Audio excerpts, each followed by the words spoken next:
Hai, selamat datang kembali di channel Min Donghua. Di video kali ini kita akan melanjutkan cerita Donghua Battle Truck Devon. Ayo langsung aja ke alurnya. Meskipun sekarang hanya ada 3 pilihan lubang cacing di depan saya, tapi tingkat toleransinya sangat rendah. Jika saya mengambil langkah yang salah, maka saya harus menggunakan kristal ruang dan waktu lagi untuk menjelajahi lubang cacing lainnya. Dan biayanya saja sudah membuat 30.000 kristal ruang dan waktu. Xiaoyan bergumam perlahan. Jadi tidak heran Feng Xinjiang terus mengumpulkan kristal ruang dan waktu.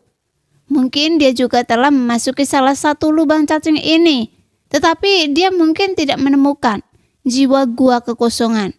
Jadi dia kembali ke ruang ini untuk mengumpulkan kristal ruang dan waktu lagi. Tepat ketika Xiaoyan melihat ketiga retakan celah itu, dia juga sama sekali tidak menemukan petunjuk apapun. Jadi itu hanya akan menjadi pilihan yang buta. Karena jika jiwa gua kekosongan benar-benar ada di salah satu di 3 ruang dalam celah ini, maka biaya yang harus dia keluarkan untuk melakukan kesalahan akan sangat tinggi. Jika salah memilih, maka akan memakan waktu lebih lama untuk memasuki celah lainnya.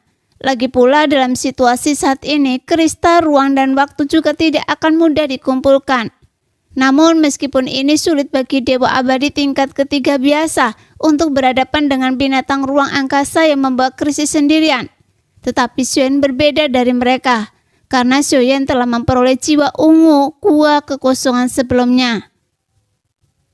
Memikirkan hal ini, Xiaoyan akhirnya mengerti. Lagi pula kekuatan yang terpisah dari asal-usul jiwa ungu gua kekosongan memiliki akar yang sama dengan asal-usul jiwa gua kekosongan ini.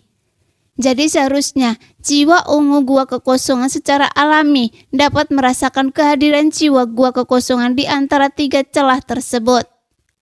Segera jiwa ungu gua kekosongan mengembun keluar dari tubuh Xiaoyan. Kemudian dia digantung di depan 3 celah ruang itu.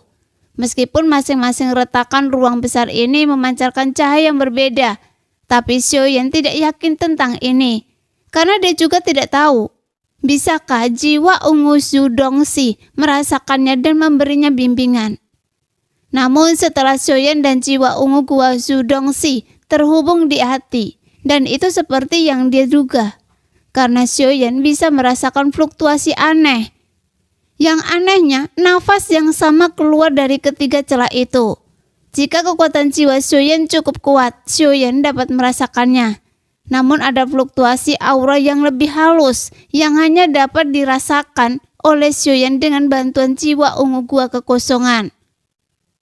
Setelah Xiaoyan menyapu ketiga celah ruang tersebut, Xiaoyan kemudian memusatkan pandangannya pada celah ruang di paling kiri. Seharusnya celah itu adalah celah yang benar, gumam Xiaoyan dan langsung mengulurkan tangannya ke depan. Kemudian sebuah retakan besar tiba-tiba terbuka.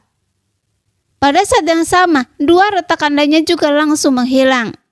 Setelah Xiaoyan membuka retakan ruang itu, dia juga segera memasuki kapal Dewa Kuno. Kemudian kapal Dewa Kuno langsung memasuki celah ruang itu dan menghilang dari ruang ini.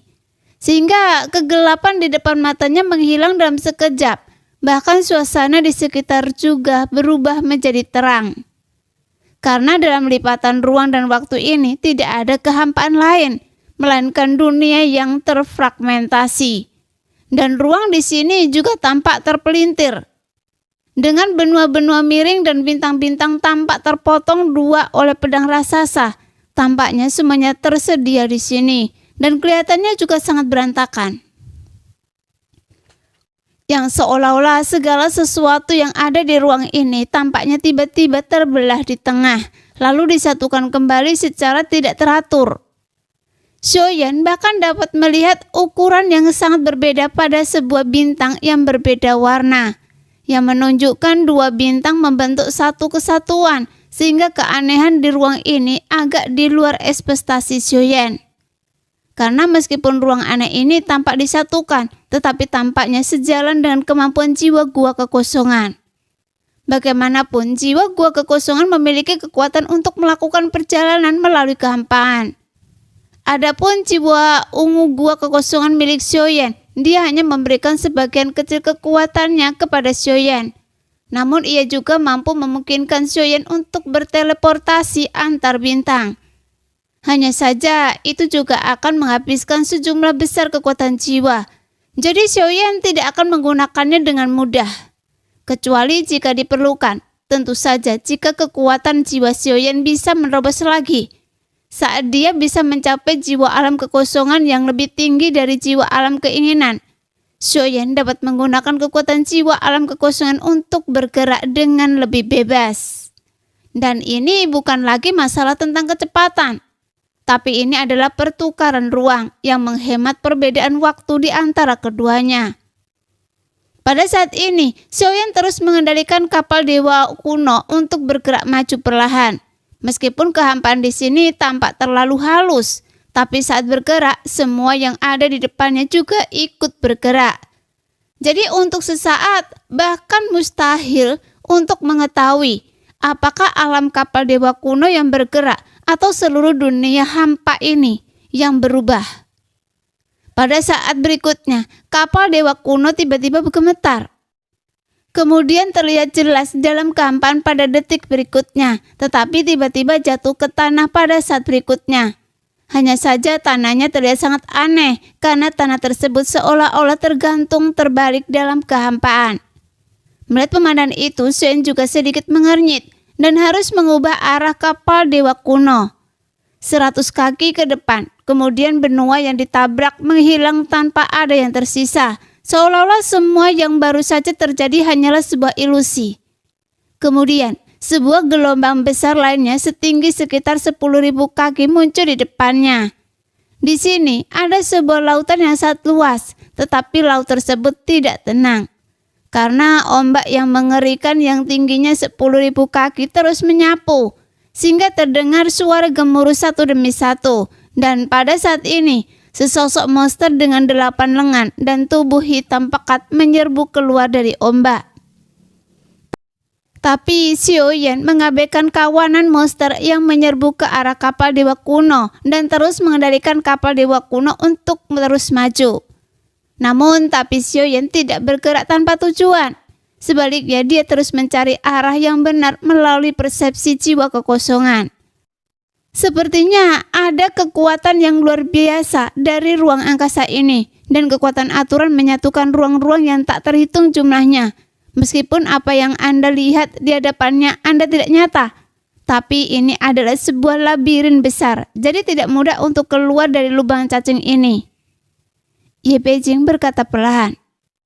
Oh, kalau begitu peluk saja dada Anda, kata Kelincing Biyung, dan berdiri depannya gemetar karena bangga, sehingga Xiao Yueli tidak bisa menahan diri untuk tidak melihatnya.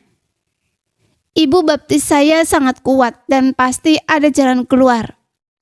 Xiao Yueli langsung menampakkan senyum polos, meski sebenarnya Ye Beijing sangat gembira mendengar sebutan seperti itu.